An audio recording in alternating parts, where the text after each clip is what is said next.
Bonjour à tous. Aujourd'hui, je vais vous présenter trois projets que j'ai réalisés durant ma carrière. Ces trois projets sont pour moi les trois projets les plus importants de ma vie de data scientist. Pourquoi?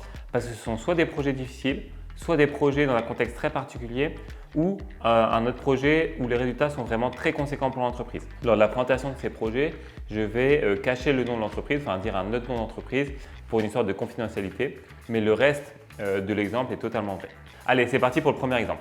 Ce premier exemple concerne une entreprise qui vendait des articles alimentaires discount, des habits, du textile discount et du jour au lendemain, pour décider d'augmenter son panier moyen, a décidé de vendre des produits high-tech, des produits électroménagers un peu plus chers, un peu haut de gamme, et ils ont lancé ça dans leur magasin et ça n'a pas du tout pris. Pourquoi ça n'a pas pris? C'est parce que les clients qui avaient l'habitude de venir dans ce magasin pour dépenser le moins possible, du jour au lendemain, ils avaient devant eux des offres très chères et qui ne correspondaient pas du tout à… Comment expliquer ça? Qui ne correspondaient pas du tout aux valeurs de l'entreprise et vraiment au marketing. Du coup, voyant l'échec arriver, ils ont décidé de changer totalement de stratégie et ils ont sorti une carte de fidélité. Et dans ces cartes de fidélité, il y avait une option pour souscrire à un prêt pour acheter les produits électroménagers en 3, 4, 5 fois sans frais. Et ils ont fait appel à mes services pour identifier des profils appétents à prendre ce type de carte et à prendre surtout ce crédit. Du coup, sur le papier, je devais déterminer la probabilité de souscrire un crédit par rapport à un ticket de caisse alimentaire. Dans d'autres termes, c'est est-ce qu'il est possible de probabiliser le fait d'acheter un crédit en 2, 3, 4 fois par rapport au panier, c'est-à-dire est-ce que la personne a pu s'acheter des haricots verts, du maïs ou un steak haché. Quand j'ai reçu le brief, pour moi, c'était clairement impossible. Il n'y avait aucun lien entre les deux variables. J'ai quand même pris le projet, j'ai analysé et on s'est rendu compte, en effet, que selon le panier de la personne, elle avait plus ou moins de chances de prendre ce crédit.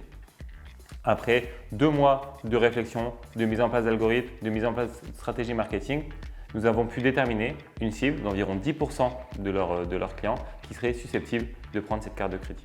Au bout d'un mois, l'entreprise a décidé d'envoyer un email à toutes ces personnes-là pour leur présenter le nouveau service et pour leur faire une offre de bienvenue où ils auraient moins 10% sur le produit d'électroménager. Et cela a cartonné. Et aujourd'hui encore, cette entreprise utilise le score que nous avons mis en place pour vendre leur carte de crédit et pouvoir augmenter leur panier moyen. Le résultat pour l'entreprise, une augmentation de leur panier moyen de 30% et une fidélisation de clients augmentée de 20%. Ça veut dire qu'en proposant un nouveau service avec la bonne cible, le bon algo et le bon marketing, ils ont pu changer totalement de valeur, ils ont pu changer totalement de dimension et c'est pour ça que ce projet est très intéressant.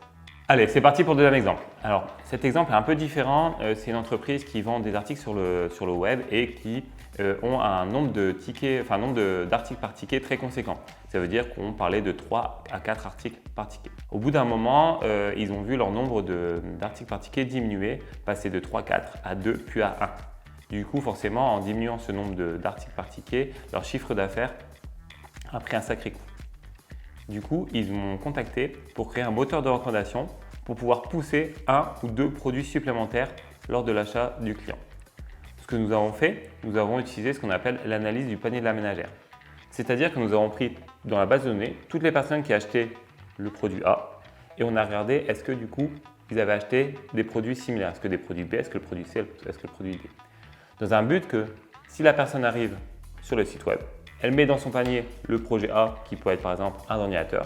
On regardait parmi tous ceux qui ont acheté cet ordinateur, quel autre produit ils ont acheté. Du coup, ce modèle n'a pas du tout fonctionné.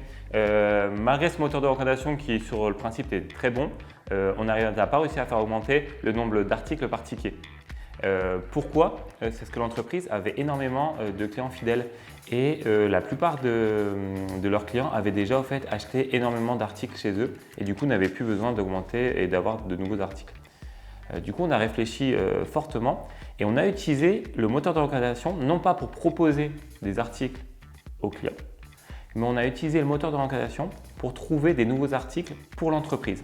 Ça veut dire qu'on a utilisé l'algo qui propose le produit B par rapport au produit A, mais en fait l'entreprise a acheté des produits qui ressemblaient fortement au produit B pour augmenter son nombre, pour augmenter son nombre de références et du coup proposer des nouveaux produits que les clients n'avaient jamais vus.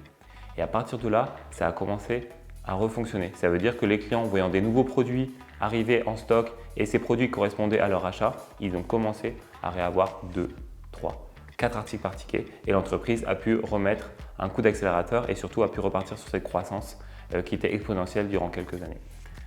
Ils m'ont recontacté 6-7 mois après pour me dire qu'ils voulaient accélérer sur cette démarche. Ça veut dire ne plus proposer qu'un seul article complémentaire, mais en proposer 3-4 et du coup, ils ont augmenté fortement leur nombre de références. Pour le dernier exemple que je voulais vous parler, c'est une grande entreprise que tout le monde connaît, une entreprise cosmétique qui a une base de données de clients très importante. Ils sont historiques et il y a quelques années, donc il y avait environ 10 ans avant que j'arrive chez eux, ils avaient créé une segmentation très simple, une segmentation qu'on appelle RFM, donc récence, fréquence, montant, qui permet au fait de segmenter leurs clients selon ces 3 critères afin d'identifier les nouveaux clients, afin d'identifier les clients avec des gros paniers moyens ou encore identifier les très bons clients. Qu'est-ce que c'est un très bon client? C'est un client qui achète récemment, qui achète beaucoup de fois avec un gros panier moyen. Cette segmentation a marché pendant des années et des années, mais elle a commencé à s'essouffler. Pourquoi elle s'est essoufflée? Parce que personne ne l'avait mis à jour depuis 10 ans. Et le comportement des acheteurs en 1990 comparé à leur comportement dans les années 2000 ou leur comportement dans les années 2010, ça change totalement. Du coup, ils m'ont appelé pour faire une mise à jour de cette segmentation. Et j'ai décidé de garder le même principe, donc d'utiliser la segmentation RFM, mais de rajouter un aspect produit. Ça veut dire que cette entreprise avait plein de gammes de produits et chaque client était segmenté selon cette gamme de produits. Donc on allait avoir les meilleurs clients sur la catégorie beauté, les meilleurs clients sur la partie parfum, les meilleurs clients sur la partie par exemple accessoires de mode. À force de faire ça, ils ont pu communiquer de manière beaucoup plus précise à leurs clients en parlant du produit, en parlant de la catégorie et le client avait vraiment l'impression de recevoir une campagne marketing qui n'était destinée qu'à lui, car on savait identifier ses produits, on savait identifier son comportement d'achat et on savait identifier son univers. Cette entreprise très connue a du coup multiplié par 1,5 fois ses ventes. 1,5 fois, ça peut paraître pas beaucoup, mais quand on génère des millions et des millions d'euros, le multiplier par 1,5, c'est vraiment important. Pourquoi je vous ai présenté ces 3 exemples?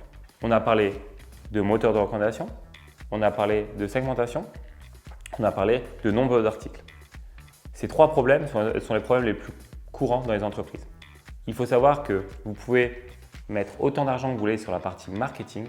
S'il vous manque cette partie data qui permet de bien comprendre vos clients, qui permet d'identifier et surtout de prévoir les futurs achats, sans cette partie-là, vous n'y arriverez jamais. Vous arriverez à avoir une croissance, mais au bout d'un moment, cette croissance va stagner et il faudra cette partie data pour briser le plafond de verre. Il faut savoir que nous, chez STK Data, on propose un coaching de 30 minutes, d'1 heure gratuit. On vous le propose, vous pouvez venir expliquer vos problématiques marketing, vos problématiques métiers et nous verrons avec vous quelle solution vous pouvez mettre en place. Et cette solution, vous pouvez soit la passer en interne, soit la passer par STK Data. Allez, je vous dis à bientôt pour une prochaine vidéo.